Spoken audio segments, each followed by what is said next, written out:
do you have any advice for writing an effective follow-up message? This is a really good question. So I have a bunch of templates on this topic. I have a whole module in my course on this topic because follow-up is so, so important to getting somebody to actually respond to you and do business with you. Why? Because the gold is really found in the follow-up, believe it or not.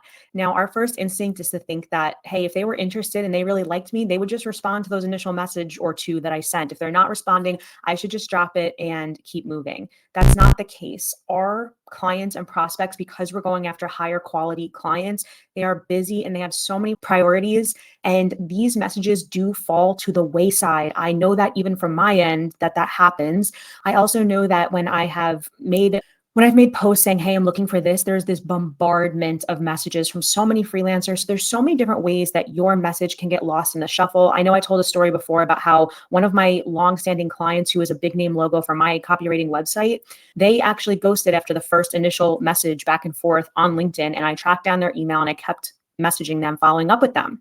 So all that to say, follow-up is extremely important. It's where most of your clients will come from, is not those initial messages, not those quick responses you get, but continually following up. Even if you've had a call with them, sometimes they can ghost and you have to re-engage. All of that being said, my strategy for follow-up is always to provide value. Never send a message that says, hey, just following up. That's the number one mistake that freelancers make. It's the mistake that I've fallen into because it's just easy to do. It's like you have a lot on your plate already and you would love to shoot out a message that just says, hey, just following up, hey, just circling back. However, that tends to get repetitive for the client over time, and it kind of just feels like an annoying nudge. Whereas if you keep engaging the client by adding relevant, valuable information, showing them that you've researched their website and their brand, adding a helpful suggestion, bringing up something relevant, customize your follow-up messages to be adding value in some small way every single time. And I promise you that will re-engage much more effectively than, hey, just following up. If you own the Freelance Template Playbook, you have those follow-up messages. I have a follow-up strategy module in the course. So of course, we're going to go into more detail there. But